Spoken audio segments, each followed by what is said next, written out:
What's going on YouTube and all you drunken misfits out there? Jimmy D Glass here, aka I'm motherfucking drunk, y'all. And today I'm going to show you the proper way to make a Bloody Mary. Now, proper way is a very loose term. Bloody Mary is one of those drinks you can really play with and make your own.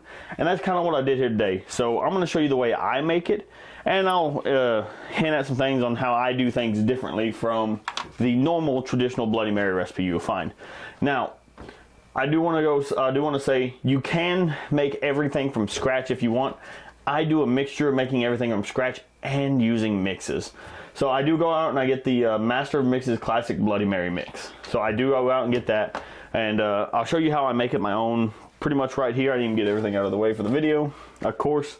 But first off, let me tell you what you're going to need to make this one. You need the Master of Mixes Bloody Mary Mix. You can use any Bloody Mary mix you want. It doesn't have to be this one. Whatever one you prefer. It can be any of those. This is mine. Also, still go ahead and go out and get you some Clamato. Now, to rim it, I'm using something actually a little bit different.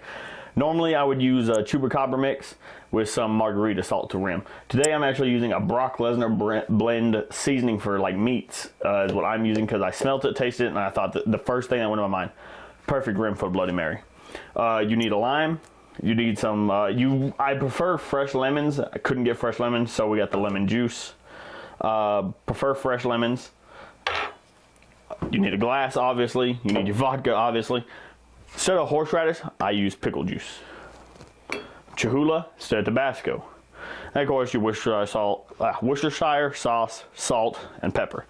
And of course, ice. Now, first off, what you want to do is get your shaker. I like to shake mine. You can build it in the glass if you want. Works either way. I just prefer mine shaken. So first off, cracked ice. Now I did a little bit of research on the Bloody Mary, and they said it was made by somebody who was trying to hide him drinking alcohol. That's why you can't taste any alcohol or smell or really supposed to taste any alcohol on a Bloody Mary. Don't know how true that is. That's just what I heard. You want to crack your cubed ice, and of course you could just use regular ice cubes already. I'm just being a little fancy with it. I like to do one in there of the cracked, one whole. Next, we are going to add our salt and pepper. I use some ground pepper, freshly ground.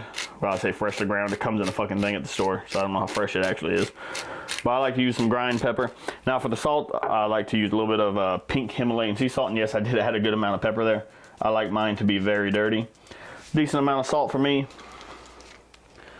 Couple dashes of Worcestershire sauce. 1, 2, that's good right there. About 2.5 there. Like I said, I like mine dirty, so it's a little bit heavier on the pores for me. Next, instead of horseradish, I'm not a fan of horseradish. Just come out and say that. I like to use pickle juice. Now, on this, I'm going to only use ½ an ounce, because if you use more than ½ an ounce, that pickle juice does come through very, very strong.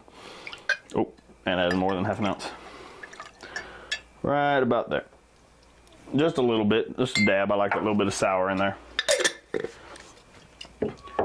Next, we're going to move over to our Bloody Mary mix. Now, this one I like to put a little bit more in than it suggests. Well, no, a little bit less than it suggests, sorry. This is just 4 ounces. I like to do a little bit less. We are going to do about 2 there, and then 1.5. So about 3.5, I believe, is what I've been doing. It's been a while since I made Bloody Mary, so I might be wrong. We may adjust at the end. And that's the good thing about Bloody Mary. You can always adjust at the end to your taste after you taste it. Next, we're going to move on to the Clamato. Now, the reason I use Clamato with the mix is some of these mixes just come out a bit too thick. And I'm not a fan of that. So we're going to do another 1.5 ounces of the Clamato. There we go. We are going to do 1 ounce of lemon juice.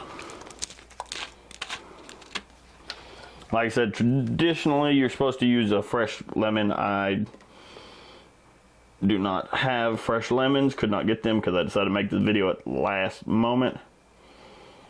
Normally I would just take half of one, squeeze it in, and whatever came out, came out. Which brings me to my, let me get everything back in order here. That way I know I didn't forget anything. Next part, lime. Take your lime, cut that bitch in half, and squeeze it.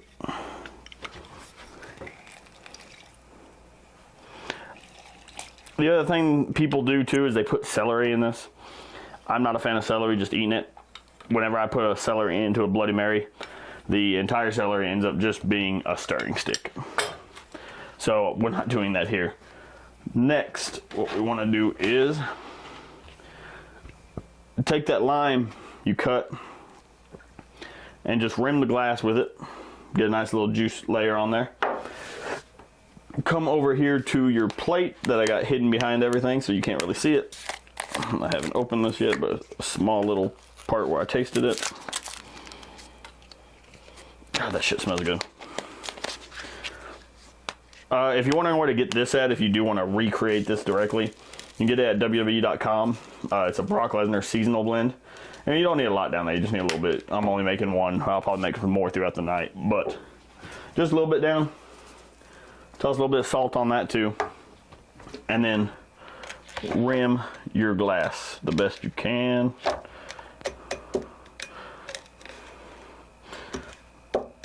All right, now that your glass is rimmed, not a heavy rim, just a light rim, we are going to actually take just a dash of that into there. And of course, last but not least, you need your vodka. We are going to go with 2 ounces of vodka. A little bit of spillage there. Drop the lid. 2 ounces of vodka. And now you shake.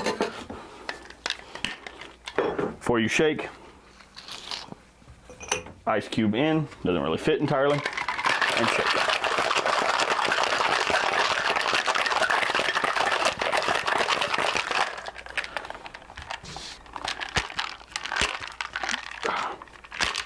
Come on, break. There it is.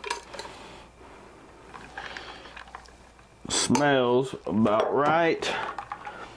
Oh, nope, don't pour in like that. You gotta strain it. I don't have a strainer, unfortunately, so we're just doing a light strain.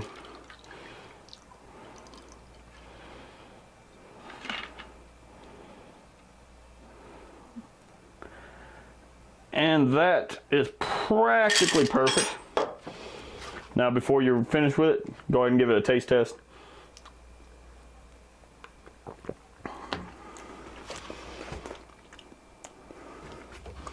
A little bit more of the mix. Just a tad bit more of the mix, not a ton.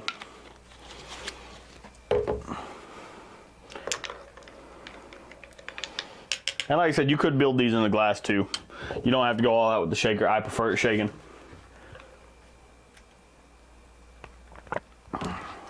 And there you have it.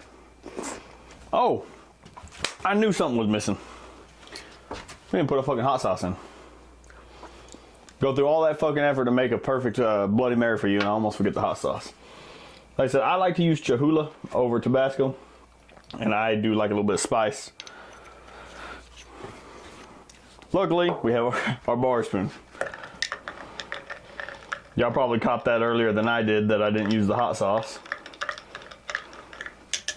And not everybody uses hot sauce in their Bloody Marys. That's why I said Bloody Marys really are one of those drinks you play with yourself to figure out where you like it. It doesn't have to be exactly how someone told you to make it.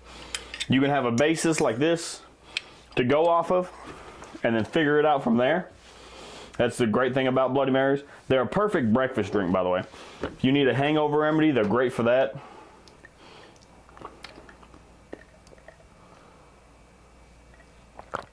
There we go. Now that's the perfect Bloody Mary right there. That is the perfect Bloody Mary I'm drunk y'all style. Like I said, some people love the traditional way it calls for horseradish. I prefer the pickle juice over the horseradish. Some people like to make them from scratch just with Clamato. Some people like to make them from scratch just from tomato juice, or even V8s I've seen. I like to do a mixture of the mix and the Clamato because this is just a little too thick, so I use that to thin it out. And honestly, that's the perfect Bloody Mary. I'm probably going to enjoy me a couple of those tonight. And probably in the morning too when I'm hungover, because like I said, this is a great hangover remedy. Makes you really feel full after drinking a couple, like a like a michelada, you know what I mean. If you're watching this video, you've had Bloody Mary before, and that's why you want to try to make one, I'm assuming.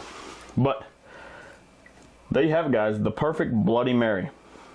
As always, stay motherfucking drunk, y'all.